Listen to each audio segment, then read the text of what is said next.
Former President Trump is being targeted once again with another bogus witch hunt. Joe, Hunter, and the entire Biden family are being revealed as corrupt influence peddlers. Plus, Kirk Cameron faces protesters at his latest book reading. All that and more. I'm Bobby Eberle. This is a 13-minute news hour. God bless the United States of America.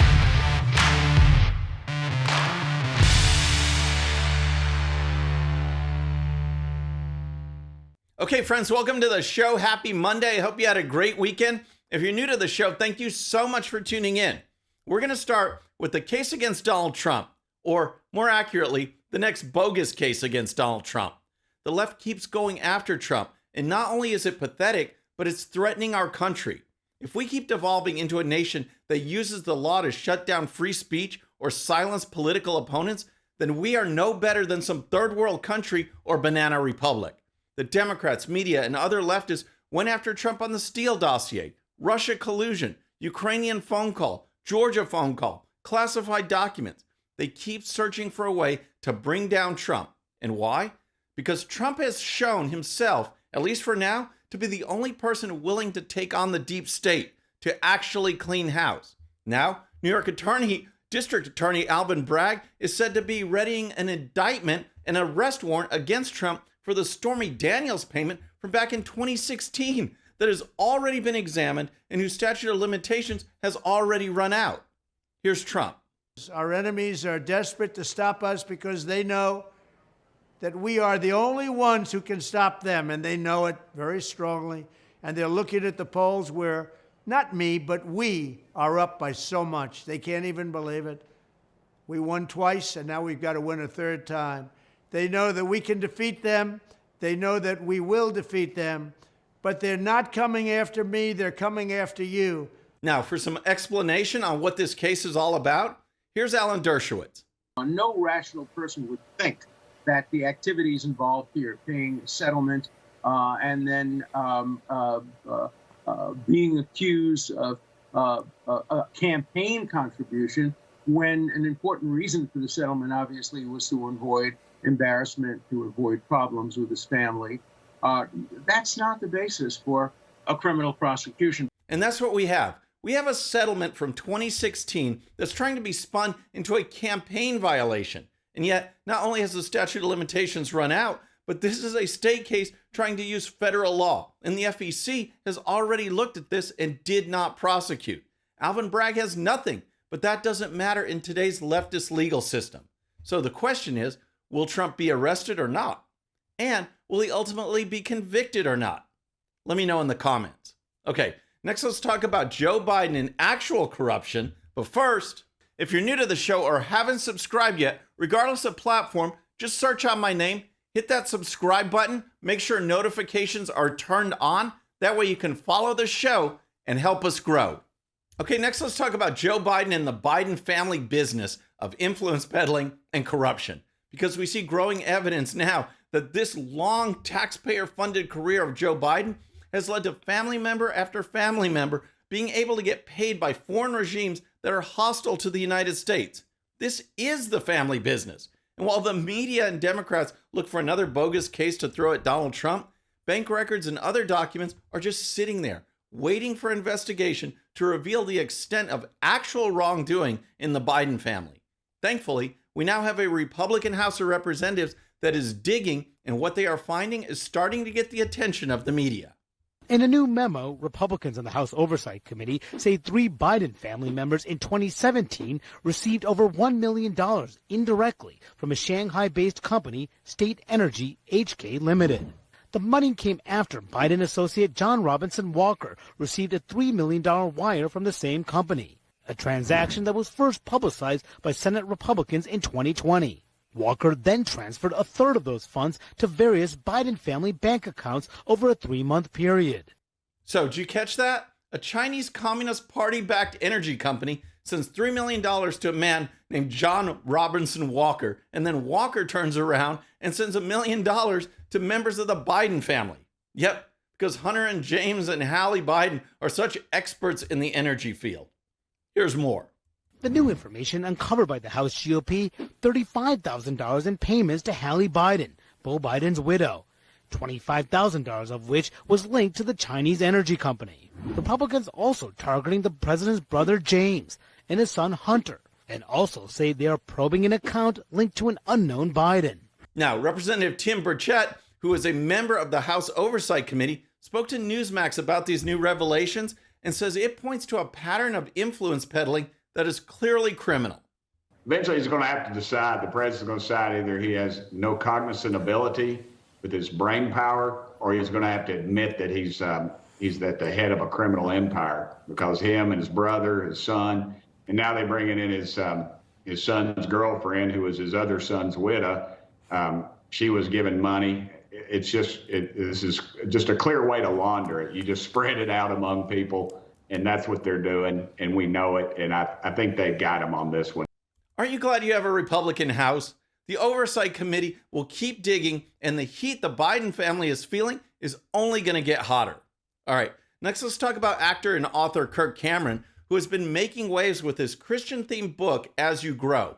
Now, I've reported on Cameron's efforts several times in order to not only show the great work that he's doing, but to also show the hypocrisy and double standards of the left. The woke radical left has no problem with drag queen story hours for children, and public libraries don't seem to have a problem hosting these events. But when Cameron approached libraries about a book reading for his book, it's like it was the end of the world. Rejection after rejection after rejection. Then things started to change.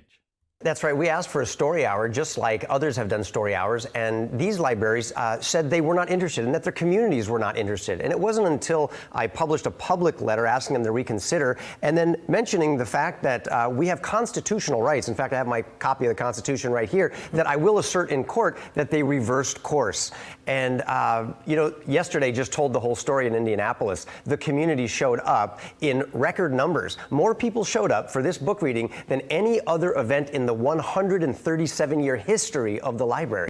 Cameron's latest book reading occurred on Friday in Fayetteville, Arkansas, and this time he was actually met with protesters who were dressed up like drag queen nuns or something like that. Apparently, unless you are indoctrinating children on transgender ideology and sexualization, then you just can't be reading to kids. Around 500 people came out this afternoon for Kirk Cameron's story time. It was an event that was met with opposition from members of the community who don't agree with his rhetoric. Pastor Clint Schnickloff says he believes Cameron is using a children's book tour as a cover for hate and propaganda. He says Cameron posts on social media what the actual purpose of his event is versus what people see who attend the event. So what was this propaganda that this pastor was talking about? Here's his explanation, along with comments from another protester. The thing he posted before he came here just a couple days ago was that he was going on the offensive against a culture that he disagrees with. Some of the things he named inside, like he's against like cancel culture or. Annie Phylaxis says she was against the event because she says there is a lot of religious trauma that comes from events like this one. We wanted to be a light for the children that are here and might feel ostracizing inside their own family. Annie Phylaxis? Jeez. So that's Kirk Cameron's latest event, and good for him for pushing forward and shining a spotlight on cancel culture and for providing a positive environment for children. All right, next, as a follow-on to that story, let's talk about cancel culture. But in this case, I'm talking about institutionalized cancel culture. In other words, the massive diversity, equity, and inclusion, or DEI departments that are using taxpayer funds at America's colleges and universities to suppress free speech, promote segregation, and cancel conservative opinion in any form. Florida Governor Ron DeSantis is pushing to get rid of the programs in Florida, and Biden's education secretary says that would be divisive. Governor DeSantis proposed plans to defund all diversity, equity, and inclusion programs at state colleges and universities. Now, Ron DeSantis seems like he is positioning himself to run for president. He's going to be a national player for the next couple years. So what kind of implications do you think that could have if it spreads to the national level? Not only in Florida, but across the country, we really have to pay attention to what's happening, to this overreach, to this division in education. Unreal. When you stifle free speech and intimidate students to not share their opinions or values, that is overreach. That is division. But in this case, It's government-sponsored overreach, so apparently that's okay. Recall the recent incident at Stanford Law School where the guest speaker, a Trump-appointed judge on the Fifth Circuit Court of Appeals, was shouted down by law students. No manners, no respect, no decency. And the kicker is that a school administrator, the associate dean for DEI, was at the event. She actually encouraged people to come out and protest, then lectured the guest speaker during his presentation. Your advocacy, your opinions from the bench land as absolute disenfranchisement of their rights and does land. One of the more surprising moments came as the law school's Associate Dean of Diversity and Inclusion joined in heckling the judge. As reported by the Wall Street Journal, these DEI departments have exploded in recent years. On average, every major university has 45 DEI personnel. The Journal notes that the University of Michigan has 163 DEI officers. Ohio State and the University of Virginia each have 94. Georgia Tech has 41 DEI personnel, but only 13 history professors. In early communist China, dissenters were forced to wear signs and labels while they were shouted at nonstop. That was part of reprogramming. This is exactly what's going on here. Shout down and intimidate until compliance is achieved. All right, next I want to give you a quick update on Superman, because the Man of Steel is showing that not all is lost. And what I mean by that is people's voices against this radical woke cancel culture are being heard, and they are being heard loudly. Disney has been hitting the bank account, and woke movies, television series, and comic books are losing money. Even Superman was going woke, but it appears that may change, and maybe we can get back to this. I mean, why are you here? There must be a reason for you to be here. Yes, I'm here to fight for truth and justice in the American way. You're going to end up fighting every elected official in this country. Sure you don't really mean that, Lois? That was the Superman I grew up with. Truth, justice, and the American way. And make no mistake, there is an American way. But then, just like with everything else, the left tries to tear down what is good, and we started to get something like this. Politics, does he still stand for truth, justice, all that stuff? All that stuff. But that was just the start.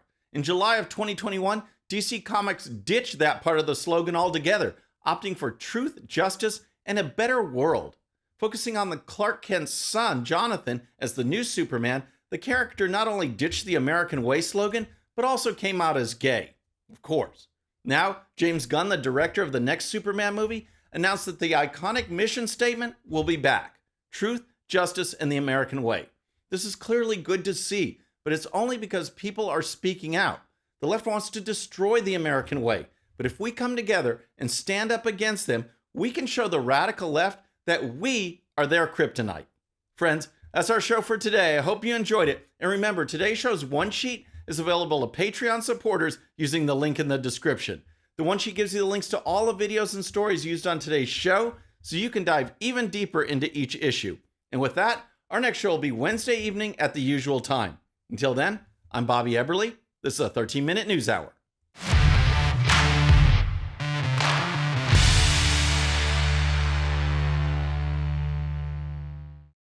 All right, friends, thanks again for tuning in. I really appreciate it. And before you go, please hit that subscribe button above. Once you do, tell your friends, share it, spread the word about the 13-minute news hour so we can keep growing. And for more great content, check out these videos right here, and I'll see you next time.